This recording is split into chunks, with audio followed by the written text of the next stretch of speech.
जय श्री कृष्ण दोस्तों। क्या हाल चाल है आपके। आशा है आप सभी कुशल मंगल होंगे और ईश्वर से यही कामना है कि आप सदैव सुखी रहे खुश रहे। दोस्तों आज मैं ये वीडियो डाल रहा हूँ उन माता पिता के लिए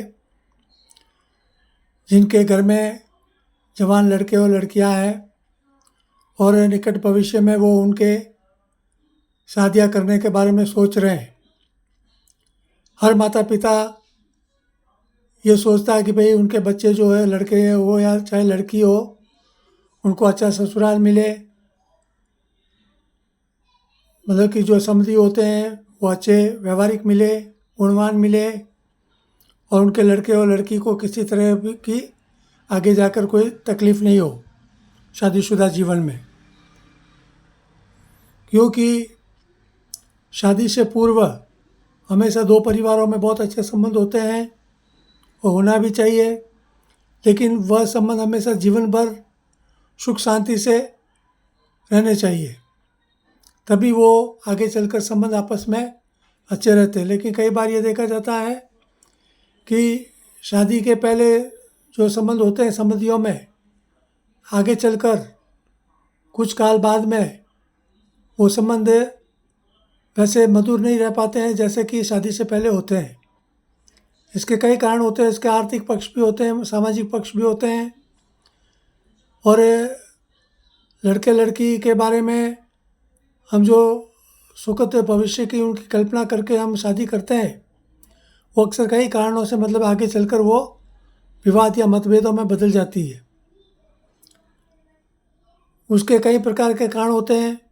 हर माँ बाप ये चाहता है कि भाई उसके लड़के या लड़की की जो ससुराल है वो धनाढ़ मिले, सुख संपन्न मिले और लड़के वाले पिता ये सोचते हैं कि भाई कि लड़के की शादी ऐसे लड़की के परिवार में हो या लड़की के साथ हो जहाँ से बहुत सारा दहेज मिले, और लड़की के माता पिता हमेशा ये सोचते हैं कि भाई उनकी लड़की की शादी ऐसे परिवार में हो कि भाई उनकी लड़की के भविष्य में आगे चल के किसी तरह की दुख तकलीफ़ नहीं हो, विशेष करके रोटी कपड़ा और मकान की कभी उनको किसी तरह की तकलीफ़ नहीं हो। और ये जायज़ भी है, स्वाभाविक है। हर माँ बाप ये सोचेंगे भाई कि उनकी विशेष करके लड़कियाँ हैं उनके ससुराल में किसी प्रकार की दुख और तकलीफ़ नहीं भोगे, और ये स्वाभाविक है। लेकिन कई बार ये होता है कि भाई आजकल हम ये सोशल मीडिया के युग में हम कई बार देखते हैं कि आजकल ऐसी घटनाएं हो रही हैं और संचार के इस युग में कोई भी घटना छुपी नहीं रहती हैं, वो जल्दी से वायरल हो जाती हैं। और हम जैसे अभी अतुल शबास है, पुनीत खुराना है और भी अभी एमपी में एक घटना हुई, तो ऐसी कई घटनाएं समाज में दुखद घटनाएं हो रही है जो कि नहीं होनी चाहिए। हमारे भारतीय सनातन समाज में तो शादियों के 7 जन्मों का मतलब कि 7 जन्मों तक के मतलब संबंध माना जाता है कि भाई जन्म जन्मांतर का साथ माना जाता है।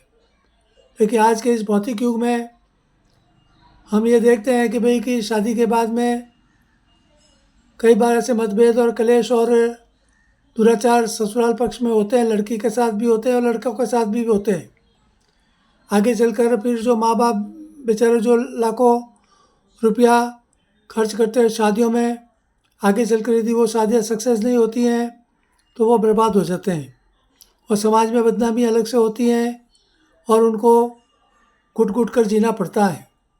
कई बार जवान लड़कियाँ ससुराल में जब उनको ब्लैकमेलिंग होती है, उनके पास अत्याचार होता है, अनाचार होता है, दुराचार होता है, तो वो माँ बाप के घर आ जाती हैं और माँ बाप के घर में आकर बैठने से लड़कियों की भी सामाजिक बदनामी होती है।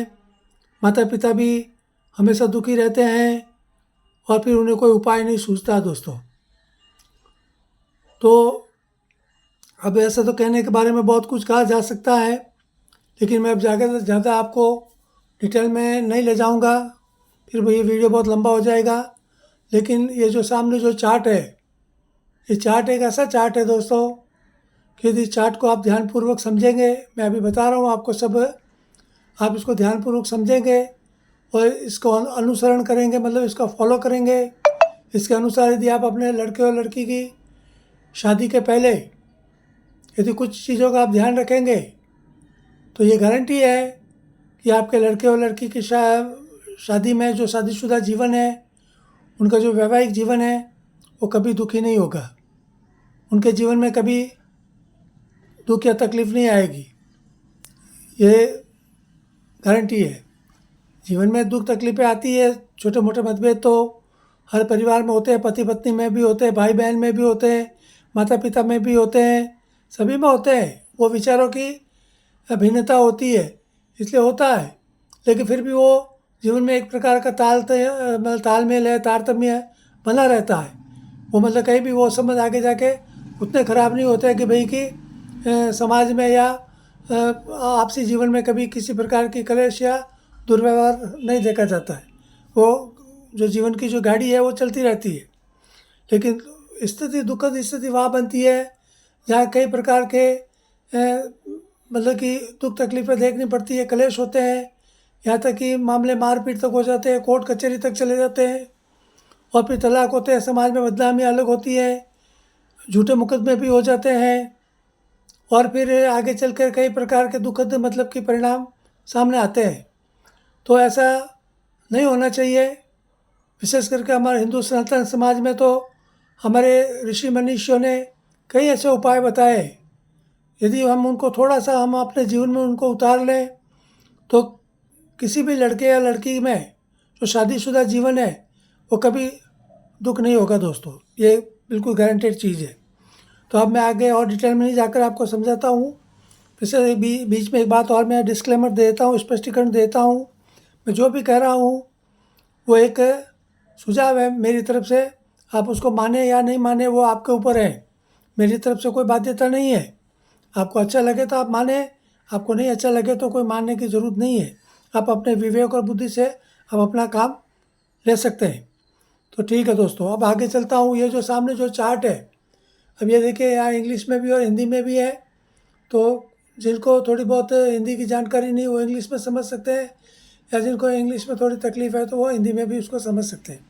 तो मैं आपको एक एक पॉइंट में आपको समझाता हूँ, वो आप तो समझेंगे ध्यानपूर्वक तो आपके लिए अच्छा रहेगा। जैसे सबसे पहले ऊपर हिंदी में लिखा है विवाह पूर्व वर कन्या गुण मिलान। फिर यहाँ इंग्लिश में लिखा है before marriage boy girl match making result. अब इसका मतलब ये है कि बच्चे और बच्ची की शादी करने के पहले जब हम उनके जन्म के समय जो कुंडली बनाते, हॉरोस्कोप बनाते, उन दोनों में वो हॉरोस्कोप उन आपस में मिलेगी या नहीं मिलेगी, उनके शादीशुदा जीवन के बाद में उनका संबंध कैसे रहेंगे, उनके रिलेशंस कैसे मेंटेन करेंगे, वो देखने के लिए ये चार्ट है। तो इसमें जैसे देखिए यहाँ नंबर लिखे हैं 1 2 3 4 5 6 7 और 8। पहले आप इनकी टोटल कर लें। 8 + 7 15 + 6 21 + 5 26 + 4 30 + 3 33 + 2 35 + 1 36। ये नीचे लिखा देखिए 36। अब ये क्या 36 है मैं आपको आपका आगे बताऊंगा, आप उसको समझ लीजिए। ये तो मैंने आपको ऊपर की लाइन तो मैंने आपको समझा दी। अब ये जो 1 नंबर है, यहाँ लिखा वर्ण मैत्री, वर्ण फ्रेंडशिप। अब इसका मतलब क्या होता है हिंदी में, इसको यदि लड़के और लड़की की जब हम गुण मिलाने जाते हैं, मैच मेकिंग करते हैं हॉरोस्कोप की, तो ये पहला गुण जो होता है ये आपसी कार्य क्षमता, कार्य दक्षता, कर्मठता और आलस्य। इंग्लिश में उसको लिखे हार्डवर्क, लेजीनेस, मैच्योर एफिशिएंसी। मतलब लड़का और लड़की की जब शादी करते हैं तो लड़का और लड़की दोनों में से कौन कोई भाई आजीविका चलाने के लिए मेरे काम तो करेगा ही। लड़की होगी तो यदि अब वो घर परिवार संभालेगी तो उसमें भी तो कार्यदक्षता होनी चाहिए, क्योंकि अपने घर परिवार को संभालना भी बहुत एक तपस्या है। यदि उसमें वो आलस करेगी तो वो अपने बच्चों की परवरिश बराबर नहीं कर पाएगी। सास ससुराल में मतलब सास ससुराल में जो बड़े बुजुर्ग होते हैं उनकी सेवा नहीं कर पाएगी। तो ये गुण उससे देखा जाता है, ये 1 नंबर गुण, कि भाई आगे चलकर मतलब कि वो परिवार में लड़का और लड़की दोनों में कैसी कर्मठता रहेगी, क्या वो आलसी प्रवृत्ति के होंगे या वो हार्ड वर्कर होंगे। ये चीज़ ये 1 नंबर गुण से उसमें देखा जाता है। फिर जो सेकंड नंबर है वो वश्य फ्रेंडशिप 2 नंबर। इसमें क्या परस्पर प्रेम, अनुराग, सहयोग और आत्मसंतोष, respect, self pleasure, mutual love. अब क्या होता है कि ये जो सेकंड नंबर का जो गुण है मैच मेकिंग है, इसमें यह देखा जाए कि भाई आपस में उनमें परस्पर प्रेम और अनुराग कैसा रहेगा, उसमें आपस में सहयोग रहेगा नहीं रहेगा, उसमें आत्मसंतोष मतलब कि सेल्फ प्लेजर, एक दूसरे की रेस्पेक्ट रहेगी या नहीं रहेगी, उनमें आपस में म्यूचुअल लव मतलब उनका आपस में जो मतलब कि शारीरिक लव नहीं मतलब आत्मिक लव। यहाँ मतलब क्या है, वो एक दूसरे से आत्मा से जुड़कर रहेंगे या नहीं रहेंगे, परस्पर एक दूसरे के प्रति अनुराग रहेगा नहीं रहेगा। ये चीज़ ये सेकंड नंबर गुण से, ये वैश्य फ्रेंडशिप से ये देखा जाता है। फिर आगे 3 नंबर पे चलते हैं तो ये तारा फ्रेंडशिप है थर्ड नंबर में। इसमें आपसी समझबूझ, तारतम्य और सहमति, इसमें म्यूचुअल अंडरस्टैंडिंग और हारमनी। इसमें क्या होता है दोस्तों कि आपस में पति पत्नी जब नवजीवन शुरू करते हैं शादी के बाद में, तो आपसे उनमें एक दूसरे की समझबूझ होनी चाहिए। मतलब एक कोई चीज़ कहे और दूसरा उस चीज़ को मतलब कि उसके विपरीत दिशा में चलेगा, एक नॉर्थ होगा और एक साउथ पोल होगा, तो वो आपस में मिलेंगे नहीं।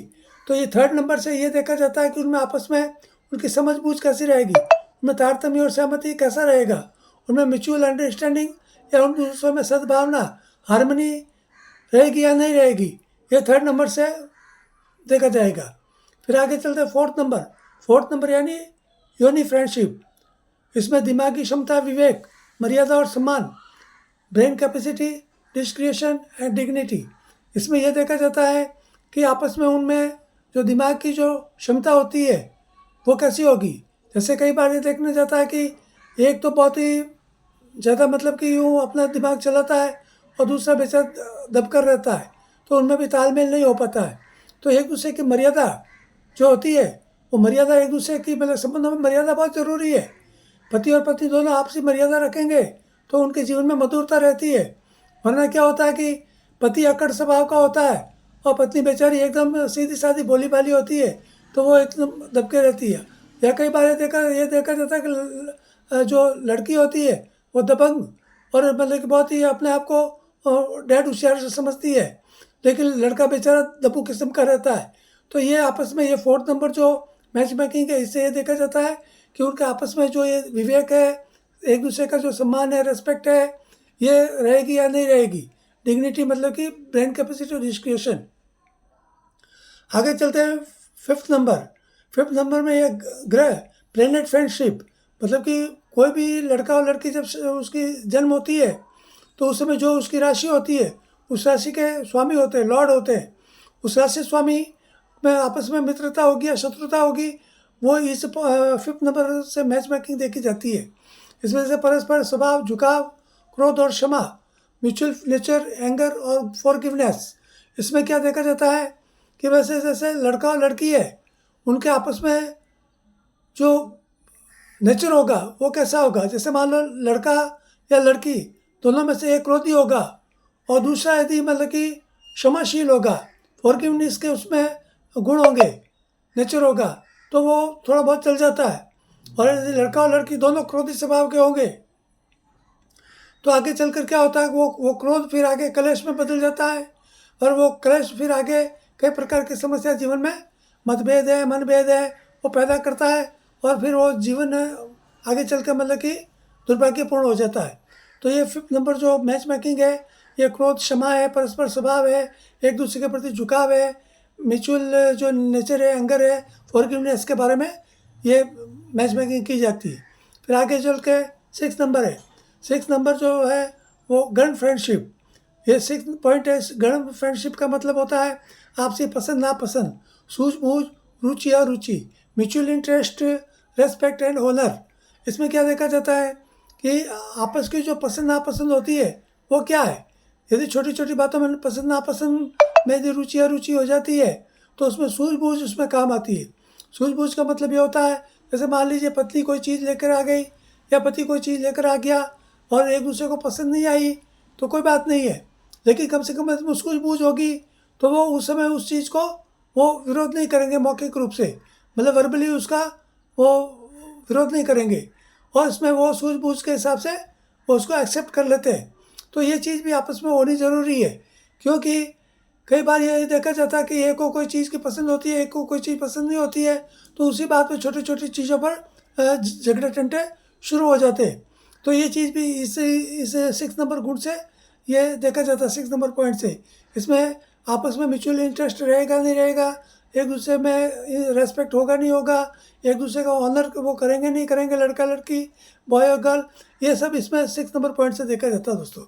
फिर आगे चलते हैं 7 नंबर। 7 नंबर ये राशि यानी जोड़ियाक।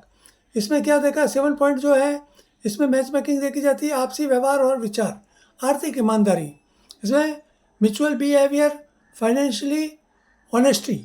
अब इसमें क्या होता है, जैसे मान ले लड़की को जॉब करती हो, लड़का मान लो लड़की को जॉब करती है, अच्छे पैसे कमाती है, और लड़का इसके मुकाबले में कुछ कम पैसे कमाता है, तो उसमें क्या होता है कि लड़की को किसी प्रकार का अहंकार या घमंड नहीं होना चाहिए, नहीं तो क्या होता है आगे चलकर फिर भी बहुत समस्या पैदा होती है। या लड़का बहुत कमाता है और लड़की कुछ कम कमाती, कोई बात नहीं है, लेकिन लड़का जो भी कमा कर ला रहा है, अच्छे पैसे कमा रहा है, और लड़की यदि उन पैसों का मतलब कि मैनेजमेंट बराबर नहीं करती है, उसको शॉपिंग का बहुत शौक़ रहता है, वो पैसे उड़ाने में लगी रहती है, बेचारा पति कमाता है और वो उस चीज़ की कदर नहीं करती है, उसको शॉपिंग की इतनी बीमारी होती है कि वो पैसों को मतलब उड़ाती रहती है। तो कई बार ये भी जो चीज़ होती है उसके अनुसार भी मतलब कि जो मतभेद है, डिफरेंसेस है, वो पैदा हो जाते हैं। तो ये जो आर्थिक ईमानदारी है, फाइनेंशियली ऑनेस्टी, ये भी बहुत ज़रूरी है, तो ये चीज़ भी समझने की है दोस्तों। तो आपस में एक दूसरे की जो फाइनेंशियल जो कंडीशन होती है उसको मेंटेन करना भी ये 7 पॉइंट जो मैच मेकिंग है इससे देखा जाता है। फिर ये जो लास्ट में 8 नंबर है, 8 नंबर में इसको बोलते हैं नाड़ी फ्रेंडशिप। नाड़ी फ्रेंडशिप का मतलब क्या होता है वो आपको मैं समझाता हूँ। शारीरिक यौन संबंध, संतान, वंशवृद्धि, प्रजनन, समागम। अब इसमें इसका मतलब इंग्लिश में होता है mutual sexual relations, procreation, intercourse. अब ये जीवन का सबसे महत्वपूर्ण पहलू है दोस्तों। जब एक लड़का और लड़की की हम शादी करते हैं तो शादी करने के बाद में क्या होता है कि जब तक वो मतलब कि अपना यौन संबंध नहीं बनाएंगे, उनका इंटरकोर्स नहीं होगा, तो आगे संतान प्राप्ति नहीं होगी। तो संतान प्राप्ति के लिए शारीरिक मिलन, प्रजनन और समागम ये बहुत ज़रूरी है वंशवृद्धि के लिए, क्योंकि भावी पीढ़ियों को जन्म देने के लिए शारीरिक संबंध बहुत आवश्यक होते हैं। तब जाकर बच्चे या बच्चियाँ पैदा होती है, जो कि हमारे वंशवृद्धि, हमारा जो वंश है वो आगे बढ़ता रहता है। लेकिन अब कई बार ये देखा जाता है कि लड़का गर्म प्रवृत्ति का होता है, वो शारीरिक संबंध बनाने में आतुर रहता है, लेकिन लड़की ठंडी स्वभाव की होती है, उसको ऐसा पसंद नहीं होता है, या उसको अपने पति की ये जो क्रिया होती है उनको पसंद नहीं आती है, तो वो उसके साथ सहयोग नहीं कर पाती। उसी तरह कई बार ये भी देखा जाता है कि लड़की मतलब कि शारीरिक संबंध बनाने के लिए आतुर रहती है, वो कोशिश करती है, लेकिन पति उससे दूर दूर भागता है क्योंकि वो उसके साथ संबंध नहीं बनाना चाहता है। या कई बार ये होता कि फैमिली के बाहर उसका एक्स्ट्रा मटेरियल अफेयर्स होते हैं, मतलब कि घर की स्त्री के साथ तो उनका संबंध नहीं होता है, या अपने पति के साथ उसका संबंध नहीं रहता है, लेकिन वो बाहर वो कहीं ना कहीं मतलब कि उनके एक्स्ट्रा रिलेशंस होते हैं, लड़का हो चाहे लड़की हो, दोनों के बारे में। तो ये होगा नहीं होगा, ये 8 नंबर गुण से ये देखा जाता है। ये 8 नंबर जो पॉइंट है उसमें ये चीज़ें देखी जाती है कि उनमें आपस में जो ये म्यूचुअल जो सेक्सुअल रिलेशंस है वो उनमें कैसे रहेगा, या उनकी संतान कैसी होगी, ये 8 नंबर पॉइंट से ये देखा जाता है दोस्तों। तो ये मैंने एक एक पॉइंट आपको समझा दिया है। अब इसमें हम इसका रिजल्ट कैसे देखेंगे, जैसे यहाँ लिखा है before marriage boy girl match making result, यहाँ लिखा विवाह पूर्व वर कन्या गुण मिलान। तो ये सब गुण है, ये 1 2 3 4 5 6 7 और 8 ये सब गुण है, ये मैच मेकिंग है। अब इसकी टोटल, अब इसमें एक एक का जो पॉइंट निकालेंगे तो ये जरूरी नहीं कि जैसे 8 है तो 8 में से 8 पूरा मिलेगा, इसमें 4 5 6 7 मिल सकता है। अब ये 3 7 है, इसमें 0 से लेकर 7 तक कोई भी नंबर मिल सकता है। 8 में 0 से 8 तक कोई भी मिल सकता है। 6 में 0 से 6 तक कितने नंबर आएंगे वो देखा जाएगा। फिर 0 से 5, 0 से 4, 0 to 3, 0 to 2 एंड 0 to 1, ये इसमें से जो भी हमें मैच मेकिंग मिलेगी, जो नंबर मिलेंगे वो नंबर का फिर ये टोटल तो 36 हो गया, लेकिन इसका जब रिजल्ट निकालेंगे तो उसमें से हमको मालूम पड़ेगा कि भाई उसमें से कितने गुण हमको मिलते हैं। जैसे 36 गुण मिलान संख्या, 36 total match making number, 36 total match making number. अब इसमें क्या लिखा है आगे देखिए कि 18 से ऊपर गुण अच्छा है, अबोव 18 नंबर गुड बेस्ट। 18 से ऊपर गुण अच्छा है, अबोव 18 नंबर गुड बेस्ट। 18 गुण कम से कम चाहिए, नीड एटलीस्ट 18 नंबर मिनिमम। 18 गुण से कम नेक्स्ट खराब, अंडर 18 नंबर बैड रिजल्ट। अब इसका मैं आपको विश्लेषण आपको एक्सप्रेशन कर देता हूँ। जैसे कि ये 36 है, अब 36 में से मान लीजिए हमें 18 गुण मिल गए, 18 गुण मतलब 50% मिल गए, तो 18 गुण कम से कम से नीड एटलीस्ट 18 नंबर मिनिमम। यदि 18 गुण से नीचे आ गए, जैसे ये अंडर 18 नंबर बैड रिजल्ट, 18 से नीचे 17, 16, 14, 14, 13, 12, 10 ऐसे आ गए तो वो बैड रिजल्ट आएगा, मैरिज का बैड रिजल्ट आएगा। ऐसे शादी कभी नहीं करनी चाहिए। यदि 18 से नीचे कोई भी गुण आ गया तो वो शादी अच्छी नहीं मानी जाती, वो शादी कभी कभी सक्सेस नहीं होगी, ये गारंटेड है। लेकिन 18 से ऊपर, अबोव 18 नंबर गुड बेस्ट। यदि 18 से ऊपर 19, 20, 21, 22, 23, 24, 25, 26, 27, 28, 29, 30, 31, 32, 33, 34, 35, 36 यदि अबोव रहेगा, 18 से अबोव, तो वो जाके मतलब कि वो शादी हमेशा सक्सेसफुल रहती है। ये इसका मतलब यही है। ये पूरा जो मैच मेकिंग का जो रिजल्ट है वो 18 से अबोव होना चाहिए। मतलब 18 से अबोव रहेगा तो वो मतलब कि हमेशा मैरिज के लिए अच्छा माना जाता है। मिनिमम 18 तो चाहिए ही चाहिए, नीड एटलीस्ट 18 नंबर, मतलब कम से कम 18 नंबर तो चाहिए ही चाहिए। यदि 18 से नीचे आ गया, अंडर 18 हो गया, तो वो बैड रिजल्ट होएगा। तो ये सब चीज़ें आपको समझनी है, विशेषकर उन माता पिताओं के लिए कि आप अपने बच्चे और परिवार के लिए धनाढ़ी परिवार भी देखिए, कोई तकलीफ़ नहीं है। हमारे बच्चे सुखी होनी चाहिए, उनमें किसी तरह की तकलीफ़ नहीं होनी चाहिए। लेकिन उसके पहले केवल आप धन के पीछे मत जाइए, उसके पहले कम से कम लड़के और लड़की की आपस की जो कुंडलियाँ हैं वो एक बार ज़रूर मिलाएंगे। मेरा ये निवेदन है आपसे। तो आपके बच्चे और बच्ची जो भी है, जो उनके जो शादीशुदा जीवन है, वो कभी दुख तकलीफ़ नहीं होगा दोस्तों। ये मेरा इतना आपसे निवेदन है। तो कृपया आप इस चीज़ को फॉलो करेंगे, अच्छा है, नहीं करेंगे आपकी मर्जी है, मेरी ओर से कोई दबाव नहीं है। मैं तो ज्योतिष का एक विद्यार्थी हूँ, पिछले 40 वर्षों से मैं इन चीज़ का अध्ययन करता हूँ और मैंने जीवन में भी मैं सामाजिक स्तर पर सब देखता हूँ, उसमें कुछ मेरा व्यक्तिगत अनुभव भी है, वो सब मिलाकर मैं आपको ये सब बता रहा हूँ। तो यदि आप उसको समझेंगे, सोचेंगे, तो आपके बच्चों के भविष्य के लिए अच्छा रहेगा। वरना मेरी ओर से कोई दबाव नहीं है, आप अपनी सोच के लिए स्वतंत्र है दोस्तों। तो आज के लिए केवल इतना ही, धन्यवाद दोस्तों। एक निवेदन है, कृपया मेरे इस यूट्यूब चैनल को सब्सक्राइब करें, लाइक करें। यदि आपकी कोई ज्योतिष संबंधित कोई निजी समस्या हो तो मेरे व्हाट्सएप चैनल पर आकर मुझसे कांटेक्ट करें। जब भी मुझे समय मिलेगा मैं आपसे कांटेक्ट करके आपकी जो भी समस्या होगी उनके बारे में कोई भी उचित सलाह जो मुझे लगेगी मैं उसको आपको देने की कोशिश करूंगा दोस्तों। मेरे इस यूट्यूब चैनल को सब्सक्राइब करें, लाइक करें और शेयर करें दोस्तों। धन्यवाद। जय श्री कृष्ण, जय श्री राम दोस्तों।